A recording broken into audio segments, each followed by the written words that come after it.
Hello అండి, నమస్తే. నేను మీ Jyothi. Welcome to our channel smart Jyothi Telugu channel. అందరు ఎలా ఉన్నారండి? బాగున్నారా? బోనాలు బాగా జరుపుకున్నారా? ఇవాళ వచ్చేసి ఇదిగోండి, నేను 2 kgs mutton and 1 KG chicken ఉప్పు నీళ్ళల్లో వేసి శుభ్రంగా కడిగేసి పక్కన పెట్టేసుకున్నాను. ఇది వచ్చేసి అమ్మవారికి నైవేద్యం వండాను. ఆల్రెడీ నైవేద్యం తీసుకెళ్ళి గుడి దగ్గరికి వెళ్ళి పెట్టేసి వచ్చాము.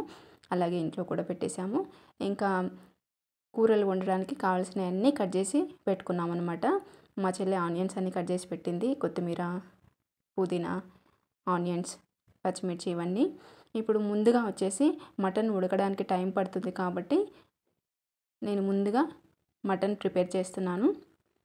ఇక్కడ నేను సింపుల్గా మటన్ ఎలా చేస్తున్నానో మీతో షేర్ చేశాను. ముందుగా సరిపడా ఆయిల్ తీసుకున్నాను. అంటే ఒక 6 టేబుల్ స్పూన్స్ ఆయిల్ తీసుకొని ఆయిల్ హీటెక్కిన తర్వాత కాస్త షాజీరా, ఒక 8 లవంగాలు, 4 ఇలాచీలు, కొద్దిగా చెక్క వేసి అవి చిటపటలాడాక సన్నగా కట్ చేసిన ఆనియన్స్ వేస్తున్నాను. ఇవి బాగా ఫ్రై అవ్వాలి. ఈ గరం మసాలాలు ఆయిల్లో వేయడం వల్ల మటన్ అనేది నీచు వాసన రాకుండా ఉంటుంది. ఇదిగోండి, ఆనియన్స్ వేగేలోపు నేను ఇంకొక పక్క చికెన్ కోసం కూడా కడాయి పెట్టేశాను. ఇప్పుడు ఆనియన్స్ బాగా వేగిన తర్వాత 2 గుప్పెట్లు పుదీనా, కొద్దిగా కొత్తిమీర వేసి వేయించుకోవాలి. ఇదిగోండి ఇలా. నాకు తెలిసి చాలామంది మటన్ను ఇలాగే చేస్తారు. సింపుల్గా కూడా అయిపోతుంది. ఇదిగోండి, ఇదంతా వేగేలోపు ఇప్పుడు చికెన్ కోసం కూడా కడాయి పెట్టుకున్నాం కదా, 3 టేబుల్ స్పూన్స్ ఆయిల్ వేసి దాంట్లో కూడా గరం మసాలాలు వేసుకోవాలి. గరం మసాలా వేసుకోవడం వల్ల చికెన్ అయినా మటన్ అయినా నీచు వాసన రాకుండా ఉంటుంది. ఇదిగోండి, పుదీనా కొత్తిమీర వేగిపోయిన తర్వాత 1 టేబుల్ స్పూన్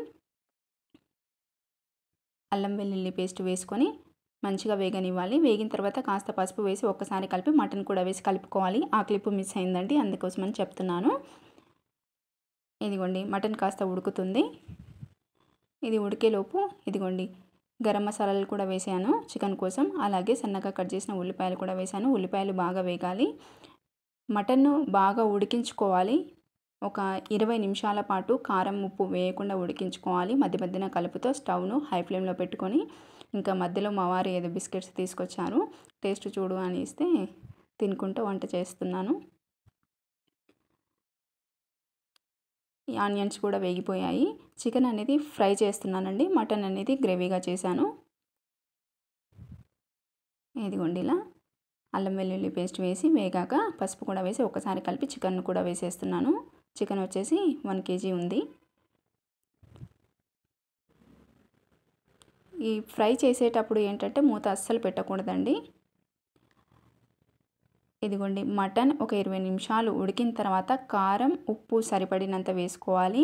నేను కారం ఉప్పు వేసేటప్పుడు తీసాను వీడియో, కానీ ఆ క్లిప్ ఎక్కడుందో అస్సలు కనిపించట్లేదండి. ఇంకా కారం ఉప్పు వేసి ఇంకొక 10 నిమిషాలు ఉడికిన తర్వాత సరిపడా నీళ్లు పోసుకోవాలి. కుక్కర్లో పెట్టుకుంటే ఈజీగా అయిపోతుంది, కాకపోతే నేను ఇక్కడ గిన్నెలోనే చేస్తున్నానండి. నేను కారం వచ్చేసి మేము తినదగినంత ఒక 12 టీ స్పూన్స్ కారం, ఒక 4 టీ స్పూన్స్ ఉప్పు వేసాను. ఉప్పు చూసుకొని వేసుకోవచ్చు, కొందరు తక్కువ కొందరు ఎక్కువ తింటారు అందరం కలిసినప్పుడు. ఇదిగోండి, పక్కన చికెన్ కూడా ఉడికిపోతుంది. చికెన్ ఫ్రై కాబట్టి మూత పెట్టట్లేదు, మధ్య మధ్యలో కలుపుతూ ఉన్నాను. ఇదిగోండి ఇలా. ఇంకా బగారా అన్నం చేయడానికి కూడా పచ్చిమిర్చి కట్ చేసి పెట్టాను. చికెన్ వేసి ఒక్క 10 నిమిషాలు ఇలాగే మూత లేకుండా ఉడికాక ఇప్పుడు కారం ఉప్పు వేసుకోవాలి. ఫ్రై కాబట్టి కారం మనం తినేదాన్ని బట్టి వేసుకోవాలండి, తక్కువ ఎక్కువ అలా. నేను మటన్లో వచ్చేసి ఒక 4 పచ్చిమిర్చి కూడా వేశాను, చికెన్లో వేయలేదు. కారం ఉప్పు వేసి ఒక్క 10 నిమిషాలు ఫ్రై అయిన తర్వాత 2 టీ స్పూన్స్ ధనియాల పౌడర్, పావు teaspoon garam masala powder. Already మనం గరం మసాలాలు ఫస్ట్లో వేసాం కాబట్టి కాస్త తక్కువే వేసుకుంటున్నాను. మేము కాస్త తక్కువే తింటాం కాబట్టి ఎక్కువ తినేవాళ్ళు కాస్త ఎక్కువగా తినొచ్చు. ఇలా వేసి ఇంకొక 5 నిమిషాలు ఫ్రై అవ్వనిస్తే చికెన్ రెడీ అయిపోయినట్టే అండి. మటన్లో ఉప్పు కారం వేసి ఒక 10 నిమిషాలు ఉడికాక సరిపడా నీళ్లు వేసి మధ్య మధ్యలో కలుపుతో ఇంకొక 20 నిమిషాలు ఉడికించుకోవాలి. మధ్య మధ్యలో చూస్తూ ఉండాలి కలుపుతో. ఉడికిందా లేదా అనేది ముక్కను పట్టుకొని చూస్తే తెలుస్తుంది. ఒక్కోసారి లేతగా ఉంటే మటన్ అనేది తొందరగా ఉడుకుతుంది, ముదురుగా ఉంటే కాస్త లేటుగా ఉడుకుతుంది. ఇది అందరికీ తెలిసిన విషయమే, ఎవరికైనా యూజ్ అవుతుందేమో తెలియని వారి కోసం అని చెప్తున్నాను. అలాగే ఇంకా మటన్ పక్కన ఉడుకుతూ ఉంది. ఇప్పుడు నేను పన్నీర్ కోసము ఇంకా గ్రేవీ తయారు చేసుకుంటున్నాను. ఇదిగోండి, ఒక పెద్ద సైజు ఉల్లిపాయ 1 టీ స్పూన్ ఆయిల్లో వేయించుకోవాలి. అలాగే ఈ ఆనియన్స్ వేగిన తర్వాత ఒక 5-6 కాజు, లవంగ, ఇలాచి, షాజీరా చెక్క ఇవన్నీ దీంట్లోనే వేస్తున్నాను. ఇవి కాస్త వేగినాక పక్కకు తీసి పెట్టుకొని మిక్సీ పట్టుకోవాలండి. కావాలంటే టమాటా కూడా వేసుకోవచ్చు. పక్కన మటన్ అనేది 90% ఉడికిందండి. ఇప్పుడు కొబ్బరి పొడి వేస్తున్నాను. ఎండు కొబ్బరి పొడి అండి. నేను వచ్చేసి 1/2 కప్పు ఎండు కొబ్బరి పొడి వేసి ఒకసారి బాగా కలిపి మళ్ళీ మూత పెట్టేశాను.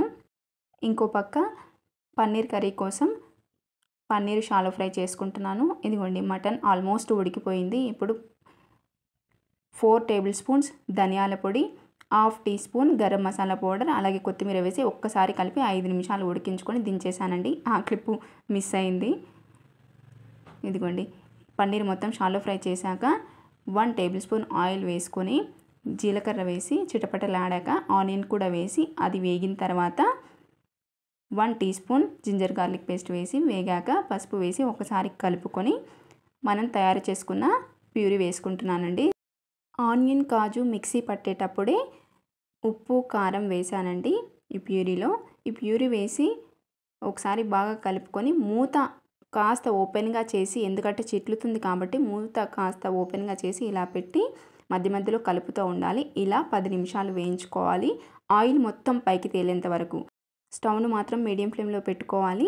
ఇలా ఆయిల్ మొత్తం పైకి తేలిన తర్వాత మనం నీళ్ళు త్రాగే గ్లాస్తో 1 గ్లాస్ వాటర్ పోసి ఒకసారి కలిపి మళ్ళీ మూత కాస్త ఓపెన్గా చేసి పెట్టుకుంటే సరిపోతుంది. ఇదిగోండి, ఒక సైడు బగారా అన్నం కూడా అవుతుంది.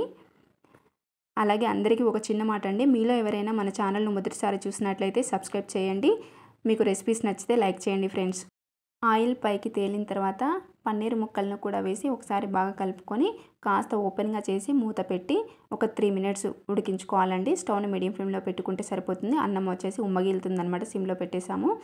మా చెల్లె పూరి చేస్తుంది, నేను పూరీలు తాలుస్తున్నాను, ఇంకా తను డీప్ ఫ్రై చేస్తుంది అనమాట. ఇదిగోండి, పన్నీర్ కర్రీ కూడా రెడీ అయిపోవచ్చింది. ఫైనల్గా 1 టీ స్పూన్ ధనియాల పొడి, కొద్దిగా గరం మసాలా పౌడర్, అలాగే కొత్తిమీర కూడా వేసి ఒకసారి కలుపుకొని 1 నిమిషం పాటు ఉంచి ఇంకా సర్వ్ చేసుకుంటే వేడివేడిగా భలే ఉంటుందండి. ఇంకా గోబీ ఫ్రై కూడా చేశాను, లేట్ అవుతుంది కదా అని వీడియో తీయలేదండి. చూసారు కదండి ఇవాళ రెసిపీస్. ఈ రెసిపీస్ చూశాక మీకు ఏమనిపించింది ఏంటి అనేది కామెంట్లో చెప్పండి. మీకు నచ్చితే లైక్ చేసి మీ ఫ్రెండ్స్కి, రిలేటివ్స్కి షేర్ చేయండి ఫ్రెండ్స్. సబ్స్క్రైబ్ చేయని వారు ఉంటే సబ్స్క్రైబ్ చేయండి. Thank you for watching.